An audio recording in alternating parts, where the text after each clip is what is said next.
ધોરણ 12 આંકડાશાસ્ત્ર સ્વાધ્યાય 3.2 સુરેખ નિયત સંબંધ આપણે ત્રીજું ચેપ્ટર જોઈએ છે એમાં 3.1 જોયું હતું અને એના બધા જ દાખલા આપણે જોઈ લીધા હતા આજે સ્વાધ્યાય 3.2 ના પહેલા દાખલાથી શરૂઆત કરીએ ખૂબ અગત્યના દાખલા છે અને એકદમ ઈઝી અને એકદમ સમજાવ્યા દાખલા છે આપણે વાત કરીએ તે એ પ્રમાણે x - x બાર ની રીત અને xy વાળી રીત એ આપણે 3.1 માં આવી ગઈ એટલે અત્યારે 3.2 ની અંદર યુવી વાળી રીતથી શરૂઆત આપણે કરીએ અહીં 300 કિલોગ્રામ થયો છે એનો મતલબ કે x બરાબર 300 આપી દીધા છે હવે આ જે રકમ છે એને x ને y તરીકે આપણે લખી દઈએ x અને y જે આપેલું છે બેઠું જ ઉતારી દેવાનું આપણે કંઈ જ કરવાનું નથી ફક્ત જે આપેલું છે તે લખી દઈએ 28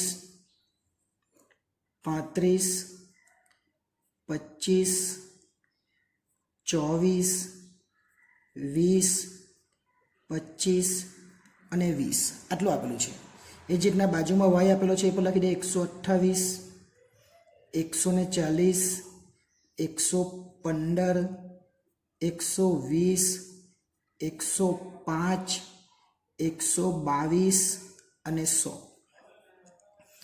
સૌ પ્રથમ જ્યારે પણ આવું આવે એટલે આપણે ખબર છે એ પ્રમાણે આપણે પહેલાં શું કરવું પડે સિગ્મા એક્સ અને સિગ્મા વાય એટલે કે સરવાળો કરવાનો અહીં લખવાનું સિગ્મા એક્સ અને અહીંયા લખવાનું સિગ્મા વાય એટલે કે એક્સનો સરવાળો કરવાનો 28 35 25 24 20 25 અને 20 એનો સરવાળો કરીએ એટલે 177 થાય અને વાયનો સરવાળો 128 140 115 120 105 122 અને 100 એનો સરવાળો કરીએ એટલે 830 થાય આ બે આવે એટલે પહેલાં જ આપણે કરવાનું એક્સ બાર બરાબર સિગ્મા એક્સના છેદમાં એન અને વાય બાર એટલે સિગ્મા વાયના છેદમાં એન પણ એન કેટલા તો એન એટલે 1 2 3 4 5 6 અને 7 જે બંનેમાં સરખા જોવાના એટલે આપણે 177 જે છે એને ભાગ્યા 7 કરવાના આજે આવેલા એને સિગ્મા એક્સ કહેવાય 177ના છેદમાં 7 અને અહીંયા 830ના છેદમાં 7 એટલે એક્સ બાર જે છે એ આપણો આવી જાય 177 ભાગ્યા 7 કરે એટલે 25.29 આવે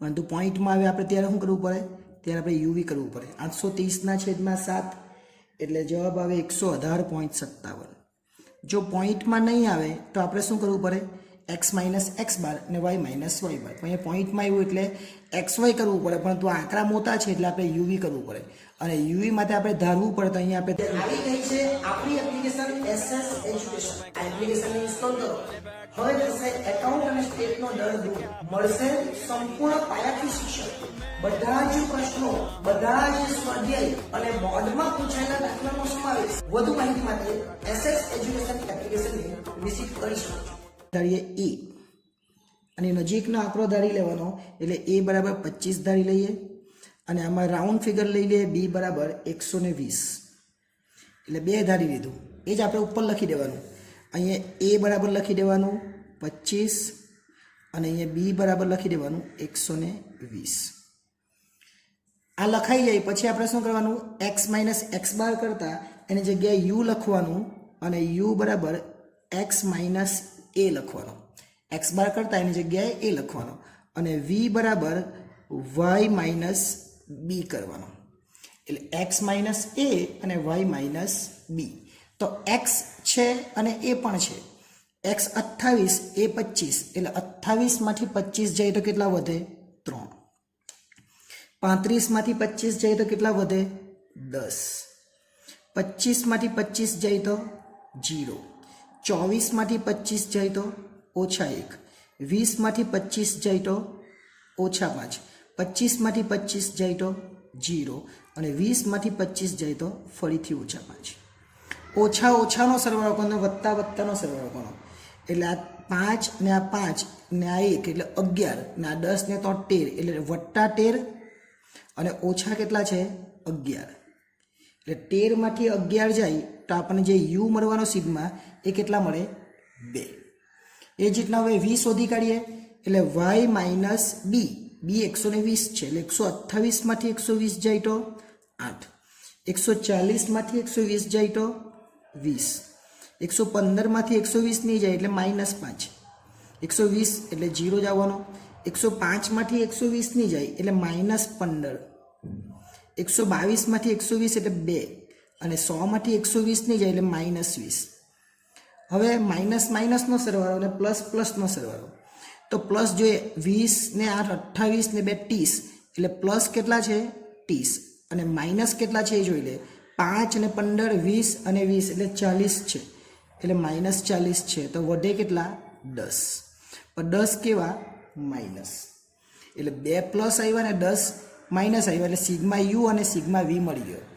આટલું થઈ જાય એટલે આપણે શું કરવાનું પહેલાં 2નો ગુણાકાર કરી દેવાનો એટલે એને કહેવાય યુવી. 3 અથામ 24 10 ને બીજા 20 એટલે 200 ગુણાકાર કરે તો અહીંયા 0 થઈ જવાનો, અહીંયા પણ 0 થઈ જવાનું કે કોઈ પણ સંખ્યા સાથે ગુણાકાર થાય 0 15 50 75 પર ઓછા ઓછા એટલે વત્તા થઈ જાય, પાછો 0 જ થઈ જવાનો અને 20 50 100 પરંતુ બંને ઓછા એટલે વત્તા. ટોટલ સરવાળો કરી દે 200 ને 100 300 375 ને 1 ઓછો એટલે 399 થાય કે 24 એટલે 25 કરતાં 1 ઓછો, આ 24 ને પછી 99 થઈ જાય એટલે 399 થાય. હવે આપણે જે વાત કરેલી એ પ્રમાણે કે બંનેનો ગુણાકાર નહીં કરવાનો, ખાલી એકનો જ વર્ગ કરવાનો યુનો વર્ગ. આપણે વીનો વર્ગ શોધતા પરંતુ એ વીનો વર્ગ એ બીજા ચેપ્ટરમાં કામ લાગતું.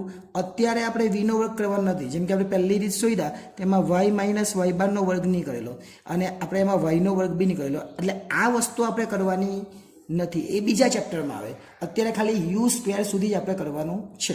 તો યુનો વર્ગ કરીએ 3નો વર્ગ 9 10નો વર્ગ 100 0નો વર્ગ 0 1નો વર્ગ 1 5નો વર્ગ 25 ફરીથી 0નો વર્ગ 0 5નો વર્ગ 25 ઓછાનો વર્ગ બી વત્તા થાય એટલે 100 25 25 50 9 ને 1 10 એટલે 160 થાય 160. સૌ પ્રથમ પહેલાં આપણે આર શોધવો પડે પણ આર આ ચેપ્ટરની અંદર નથી શોધવાનો. આ ચેપ્ટરની અંદર આપણે બી શોધવાનું કારણ કે આપણે જ્યારે બીજું ચેપ્ટર ભણતા ત્યારે આપણે શું શોધતા હતા આર. એટલે અત્યારે આપણે બી શોધવાનો અને બીનું સૂત્ર જે આરમાં મૂકતા એ છે એટલે કયું એન સિગ્મા યુ સ્ક્વેર વાળું એન સિગ્મા યુવી અને પછી આપણે લખતા સિગ્મા યુ અને સિગ્મા વી સેમ જ છે ઉપર તો, પણ નીચે આપણે વર્ગમૂળમાં લખતા એ વર્ગમૂળ અહીંયા લખવાનું નથી. અહીંયા ફક્ત આપણે યુનું જ લખવાનું એન સિગ્મા યુ સ્ક્વેર અને સિગ્મા યુ આખાનો વર્ગ. આ આપણે વર્ગમૂળમાં લખતા અને સેમ પાછું વીનું લખતા એવું આરમાં કરતા. અહીંયા આપણે કરવાની જરૂર નથી. એન આપણને ખબર છે કેટલા 60. સિગ્મા યુવી કેટલા આવેલા તો સિગ્મા યુવી આવ્યા 399 એટલે અહીંયા લખી દે 399.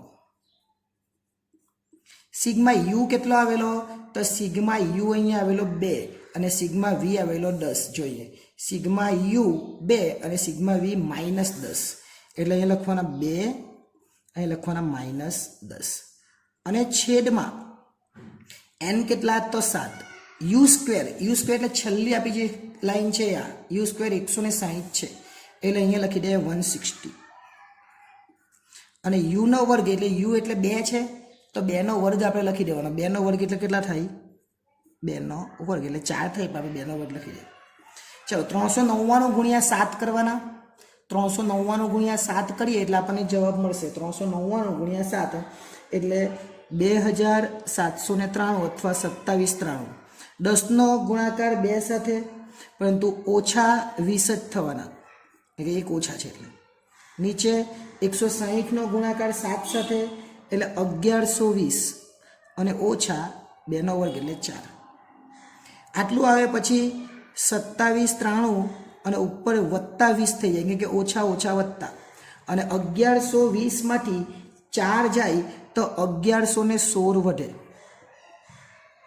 આ જે આવ્યું એને અહીંયા લઈ લઈએ આપણે કેટલા છે તો 2793 વત્તા 20 એટલે 2813 અને છેદમાં 1116 એટલે બી આપણને મળી જાય બી બરાબર 2813 ભાગ્યા 1116 એટલે 2.52 આ આપણને બી મળી ગયો. બી મળી જાય એટલે આપણે એ શોધવાનો અને એ તો બહુ ઇઝી છે. એ બરાબર આપણું જે સૂત્ર હતું એ છે વાય બાર ઓછા બી એક્સ બાર. આ જ સૂત્ર દર વખતે રહેવાનું છે ગમે તે સ્વાધ્યાય 3.1 હોય કે 3.2 હોય. વાય બાર અહીંયા આવેલો 118.57 120 નહીં લેતા પોઈન્ટ આવેલો તે જ 118.57. બી કેટલો આવ્યો 2.52. એક્સ બાર કેટલો આવેલા 25 નહીં લેતા 25.29 29. અહીંયા 118.57 બેઠા લખી દેવાના. 2.52 ગુણ્યા 25.29 કરવાને 63.73 થાય. અને એમાંથી બાદ કરી નાખવાનો, એમાંથી 118.57 માઇનસ 63.73 એટલે આપણો જવાબ આવે 54.84 અને એ કહેવાય.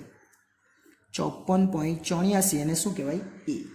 હવે છેલ્લી એક વસ્તુ શોધવાની, એને કહેવાય વાય કેપ, એટલે એ વત્તા બી એક્સ. એ શોધી કાઢ્યો 54.84 એ લખી દે. બી પણ શોધેલો 2.52, આ એક્સ. આટલો જવાબ.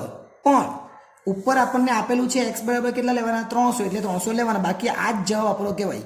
જો કંઈ જ નહીં આપેલું હોય તો આ આપણો જવાબ કહેવાય. અહીંયા આપેલું છે એટલે આપણે લખી દઈએ 54.84 વત્તા 2.52 અને ઉપર 300 આપેલા એટલે લખ્યા, ન આપેલા તો આ જ જવાબ હતો. એટલે 54.84 વત્તા 300 ગુણ્યા 2.52 કરવાના. 300 ગુણ્યા 2.52 કરીએ, એક જ મિનિટ. ઉપર 300 આપેલા છે. આ બધું જોજો, અહીંયા શું આપેલું છે? 300 કિલોગ્રામ. પણ અહીંયા જોજો 10 કિલોગ્રામ દીઠ આપેલા છે. એટલે આ એક ભૂલ થઈ જાય. એટલે આપણે એક્સ બરાબર 300 નહીં લેવાના, 300 ભાગ્યા 10 કરવાના. એટલે એક્સ બરાબર કેટલા લેવાના? 30. કેમ? કેમ કે આ 10 કિલોગ્રામનો ભાવ છે. એટલે જો 28, 35, એક એક જીરો નીકળેલો જશે. આ 200 હશે, 200ની જગ્યાએ 20 છે. એટલે આપણે 30 લેવાના છે. આ એક ભૂલ થઈ જાય. એટલે 30 લેવાના છે. 2.52 ગુણ્યા 30 એટલે જવાબ આવે 75.6. અને પછી આનો સરવાળો કરી દેવાનો 54.84 અને 75.6 એટલે જવાબ આવે 130.44. આ આપણો છેલ્લો જવાબ થયો. એટલે આપણને જે પૂછેલું છે એ જવાબ આ થયો. અને આ રીતે જે દાખલો ગણીએ તો કદાચ આપણને મુશ્કેલી નહીં થાય. એટલે આ જે રીતને યાદ રાખજો, કેવી રીતના દાખલો કરેલો છે એ ફરીથી એકવાર જોઈ લેજો, જેથી કરીને મુશ્કેલી ન થાય. આ સ્વાધ્યાય 3.2નો પહેલો દાખલો હતો. જ્યારે બીજી વાર મળીશું ત્યારે બીજો દાખલો જોઈશું. આભાર.